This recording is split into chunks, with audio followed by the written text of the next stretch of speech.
Bonjour à tous, bienvenue sur Sensation en association avec TV78. Du 5 au 11 juin, c'est la semaine nationale de la santé sexuelle. L'occasion pour différents acteurs de la prévention des Yvelines de se regrouper et organiser des événements autour de la thématique. Le 2 juin dernier, le Centre de santé sexuelle de Versailles a mis en place une table ronde sur la thématique de l'éducation à la santé sexuelle.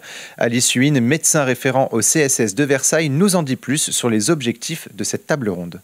Pour l'ouverture de la semaine de la santé sexuelle qui a lieu du 5 au 12 juin, on vient présenter un peu notre projet du centre de santé sexuelle, nos actions et parler d'éducation à la sexualité avec Edwige qui est influenceuse et qui est autrice du compte WeQ sur Instagram. C'est de faire connaître le centre de santé sexuelle comme une ressource parce que c'est vraiment une vraie richesse sur le territoire pour toutes les femmes et même pour les hommes en fait, et on ne le sait pas assez. Et de pouvoir discuter de sexualité, d'éducation à la vie sexuelle avec Edwige qui fait plein de contenus là-dessus qui sont super intéressants et vraiment ça nous permet de mixer nos regards. Est-on suffisamment sensibilisé à la santé sexuelle et qu'est-ce que la santé sexuelle, Alice Huyn ?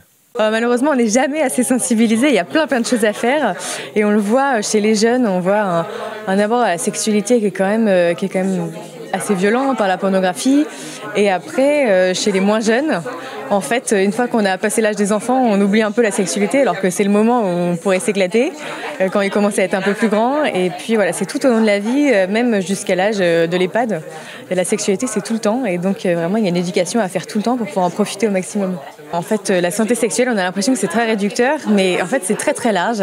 Et si on reprend la définition de l'OMS, c'est vraiment tout ce qui va toucher la sphère physique, mais aussi mentale, affective, sociale, du bien-être. Et du bien-être en relation avec la vie affective, relationnelle et sexuelle. Plusieurs thématiques ont été abordées lors de cette table ronde, notamment les contenus pornographiques. Si la France veut bloquer l'accès aux sites pornographiques aux mineurs, ces contenus deviennent la source principale d'une éducation sexuelle finalement biaisée. Edwige est infirmière, sexothérapeute et influenceuse. Sur son compte Instagram WeQ, elle parle de tous les sujets autour de la sexualité et du consentement. L'un de ses objectifs, c'est de déconstruire l'idée que les contenus pornographiques constituent une éducation à la sexualité pour les jeunes. L'idée, c'est de se rendre compte que les films porno sont des films, au même titre que les super-héros qu'on voit dans les autres films classiques en sont. Là, on assiste à des super-héros de la sexualité et nous, on a envie de réinvestir la sexualité, qui ne soit pas une sexualité crue et sans interaction autour. On parle aussi de connexion émotionnelle, de lien à son propre corps, parce que la sexualité, c'est pas que la sexualité à deux. Et l'idée, c'est vraiment de remettre ça dans un contexte bienveillant, consentant, enthousiaste, et pas dans une sexualité qui soit purement mécanique. Donc voilà, l'idée, c'est de se réapproprier son corps, de se réapproprier les relations interpersonnelles saines. Comme on sait, on l'a dit tout à l'heure, que la moyenne d'âge du visionnage du premier porno, c'est 10 ans, eh bien, j'estime qu'à partir de 10 ans, on peut absolument avoir accès à mon contenu, puisque moi, mon travail, c'est aussi de débunker tout ce qu'ils auront pu voir dans des films porno violents, non représentatifs de la sexualité, pour les apaiser, les tranquilliser et leur aider à avoir une sexualité finalement normale et apaisée, quoi. Si la sexothérapeute ne bannit pas la pornographie, elle estime qu'un équilibre doit être fait entre la fiction et la réalité. Moi, j'ai rien contre la pornographie. En fait, la pornographie, c'est un support pour alimenter son imaginaire érotique. C'est nécessaire. Parfois, il y a des personnes qui ont besoin de ça. En revanche, la problématique, c'est que le porno qui est gratuit, c'est un porno où la femme est un objet, où le consentement n'est pas présent, avec une violence sexuelle quand même présente de bout en bout. Et donc l'idéal, c'est parce que quand on est jeune, ado, pré-ado ou jeune adulte, on n'a pas forcément les moyens de payer du porno, enfin ce qui c'est payant, le porno éthique et féministe, qui pour le coup est plus adapté. En fait, l'idée, c'est d'avoir un équilibre dans ce qu'on va pouvoir apprendre. Donc oui, on peut stimuler son imaginaire érotique avec un film pornographique si de l'autre côté, on a une éducation à la sexualité qui va nous rappeler que ce qu'on voit, c'est pas la vraie vie. Et du coup, aujourd'hui, qu'est-ce qu'il y a pour les jeunes pour avoir cet équilibre-là? Il y a notre présence sur les réseaux sociaux. On a beaucoup de comptes d'éducation à la santé sexuelle et au plaisir sexuel. Il y a les centres de santé, il y a parfois les parents. Mais on ne peut pas toujours compter dessus.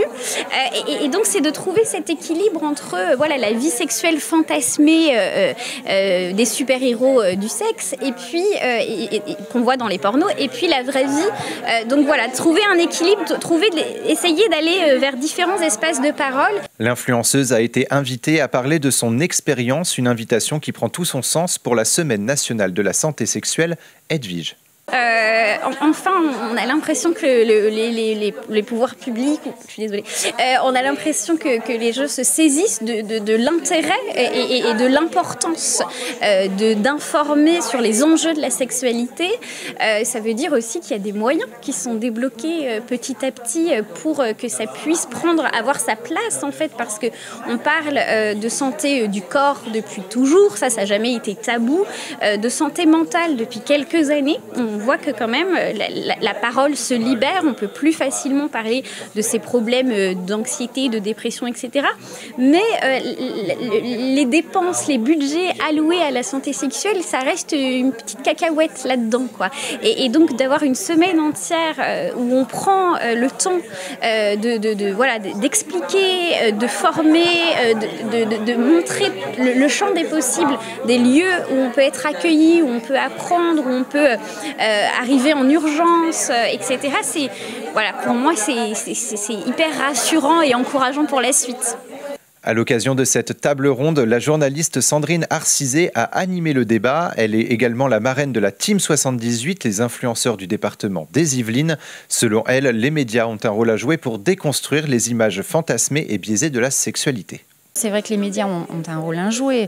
Il faut informer, il faut en tous les cas essayer de faire passer les messages en disant que attention, les réseaux sociaux.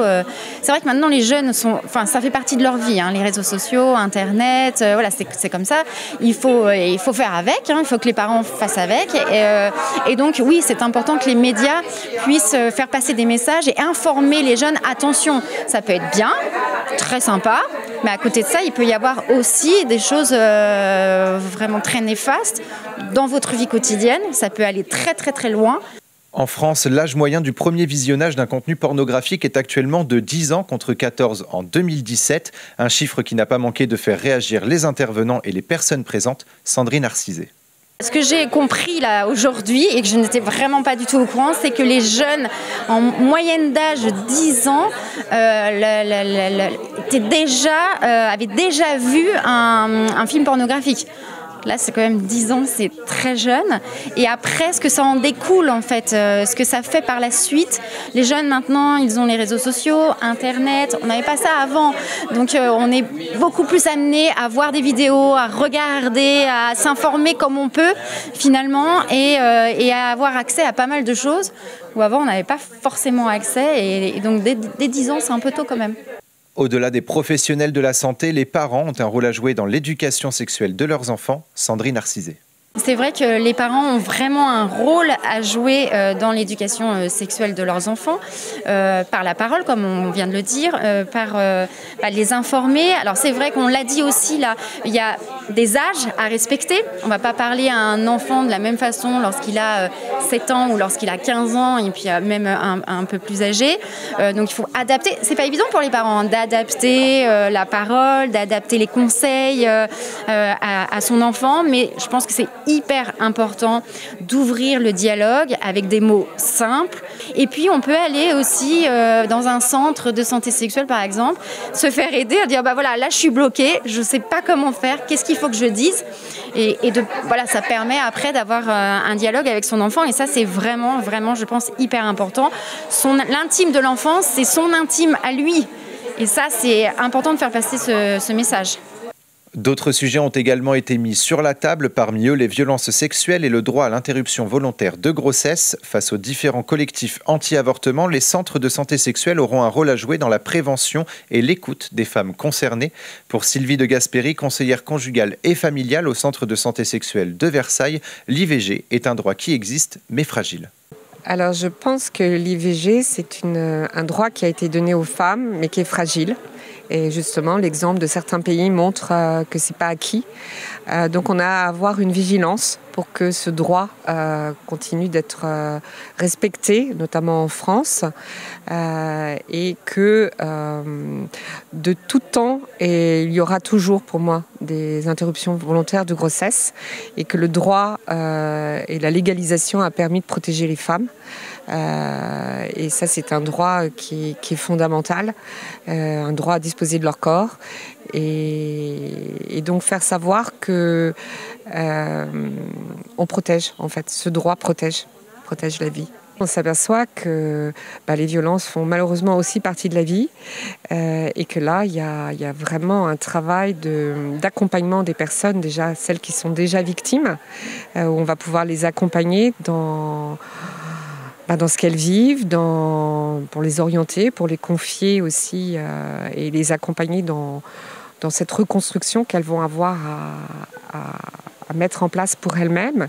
Et puis on a un vrai travail aussi de prévention pour accompagner les plus jeunes, et à toute tranche de vie, toute tranche d'âge, pour leur donner des repères, en fait. C'est la fin de cette édition. Merci de nous avoir suivis. Et pour plus d'informations, vous pouvez contacter le centre de santé sexuelle le plus proche de chez vous. Les rendez-vous peuvent être anonymes et sont également ouverts aux mineurs. Et pour revoir ou réécouter cette émission, rendez-vous sur notre site et notre application Radio Sensation.